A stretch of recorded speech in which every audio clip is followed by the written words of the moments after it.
राधे राधे दोस्तों, आज हम आपको एक ऐसे शिष्य की कथा सुनाने वाले हैं जिन्होंने अपने गुरुदेव को भगवान के दर्शन कराए।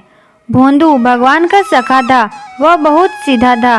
गौशाला में गायों की सेवा करता था, गाय चराता था। भोंदू भोंदू उसका नाम नहीं था, उसका नाम कुछ और रहा होगा, लेकिन वह इतना सीधा था कि सब उसे भोंदू ही कहते थे। एक महाराज जी वृंदावन में थे, तो वो रोज शाम को प्रवचन करते थे। एक दिन वह प्रवचन करते हुए ठाकुर जी के रूप का वर्णन कर रहे थे। बोले, ठाकुर जी भांडिरवन में गैया चराने जाते हैं, पीताम्बरी पहन करके जाते हैं, मोर मुकुट पहनते हैं, कानों में ऐसे कुंडल पहनते हैं, आदि आदि रूप का वर्णन कर रहे थे। गुरुदेव तो प्रवचन करते थे, लेकिन भोंदू जो था ना, उसको ऐसा लगता था कि गुरुदेव कोई 2-3 हजार साल पुरानी कथा नहीं सुना रहे। शायद रोज ठाकुर जी ऐसी ही लीला करते होंगे वृंदावन में, और गुरुजी हमारे उसी को सुना रहे हैं। आज जब गुरुजी ने बताया कि भांडिरवन में ठाकुर जी गैया चराने के लिए जा रहे हैं, भोंदू ने जैसे ही सुना, उसने सोचा कि मैं भी तो जाता हूँ गैया चराने भांडिरवन में।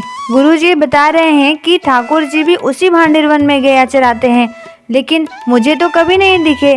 शायद मैंने कभी ध्यान नहीं दिया होगा। अब गुरुजी ने बता दिया, अब कल से भांडिरवन जाऊंगा तो खोजूंगा ठाकुर जी को। अगले दिन जब वह भांडिरवन गया चराने, तो हर जगह ठाकुर जी को खोजने लगा।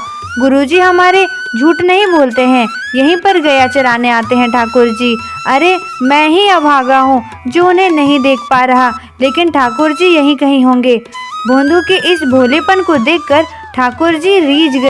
इतने में ही उसने देखा कि सामने से गायों का झुंड आ रहा है और उनके मध्य में ठाकुर जी है। ठाकुर जी की ऐसी मधुर चाल, मधुर कमर, ऐसी मधुर मुस्कान देख करके भोंदू तो रीझ गया। जैसे ही ठाकुर जी सामने आए तो भोंदू ने उनके चरणों में प्रणाम किया। बोले, जय जय, आप नंद नंदन हो? भगवान बोले, हाँ मैं ही नंद नंदन हूँ। हमारे गुरुजी जितना आपके बारे में बताते हैं, आप तो उससे लाख गुना अधिक सुंदर हो। ठाकुर जी बोले, अब तुम सिर्फ बातें ही बनाते रहोगे या कुछ खिलाओगे पिलाओगे भी हमको? भोंदू पोटली में 2-4 रोटी भरकर लाया था, उसे ठाकुर जी के सामने प्रस्तुत कर दिया। ठाकुर जी ने सारी रोटी भोंदू की खा ली और फिर भोंदू से बोले, और खिलाओ। भोंदू बोले, मैं तो बस 2 ही रोटी लाया था, इससे ज़्यादा मैं खाता ही नहीं हूँ। ठाकुर जी बोले, कल से और रोटी लाना। भोंदू ने यह बात किसी को भी नहीं बताया। दूसरे दिन जब भोंदू ज़्यादा रोटियाँ और सब्जियाँ लेकर जाने लगा, तो रसोई घर के जो महाराज जी थे, उन्होंने ये बात गुरुजी को बताई। तब गुरुजी आकर भोंदू से पूछते हैं, भोंदू तुम तो इतना नहीं खाते, किसके लिए लेकर जा रहे हो? तब भोंदू ने बताया, मैं जहाँ गैया चराने जाता हूँ ना भांडिरवन में, वहाँ ठाकुर जी भी आते हैं अपने गैया के साथ। कल आए थे ठाकुर जी, मेरे से रोटी मांग रहे थे, तो मैंने 2 रोटी खिला दी। ठाकुर जी को कम लगी, इसलिए मैं ज़्यादा रोटियाँ लेकर जा रहा हूँ। गुरुजी बोले, सच में ठाकुर जी आते हैं? बोले, हाँ। अच्छा बता तो सही, कैसे दिखते हैं वो? ऐसे ही कोई बालक मोर मुकुट पहनकर आ गया होगा, तुझको पागल बना रहा होगा। बोले, नहीं गुरुजी मैं बताता हूँ। तब भोंदू ठाकुर जी के रूप का वर्णन करता है कि कानों में वे कुंडल पहनते हैं, कमल जैसे उनके नेत्र हैं, आदि आदि। गुरुजी ने मन में सोचा कि कोई और मुझसे ये कहता तो मैं मानता नहीं, लेकिन भोंदू इतना सीधा है कि ये झूठ नहीं बोल सकता। गुरुजी बोले, भोंदू आज जब ठाकुर जी आए ना तुमसे मिलने, तो उनको तुम यहाँ लेकर के आना मुझसे मिलवाने के लिए, यदि आ जाए तो। जब भोंदू गया भांडिरवन, तब फिर से ठाकुर जी आए और बोले, अरे भैया भोंदू जल्दी से रोटी खिलाओ। तब भोंदू उनके लिए खाना परोसने लगा और बोला, ठाकुर जी आज एक प्रार्थना करूं? बोले, हाँ बोलो। बोले, हमारे गुरुजी आपसे मिलना चाहते हैं, आज हमारे साथ अब हमारे गुरुकुल चलो ना। ठाकुर जी बोले, देख हम तेरे सखा है, तेरे गुरुजी से हमें कोई मतलब नहीं है। भोंदू ने ठाकुर जी के चरण पकड़ लिए। बोले, वो मेरे गुरुजी है, मैं तो आपको जानता ही नहीं था।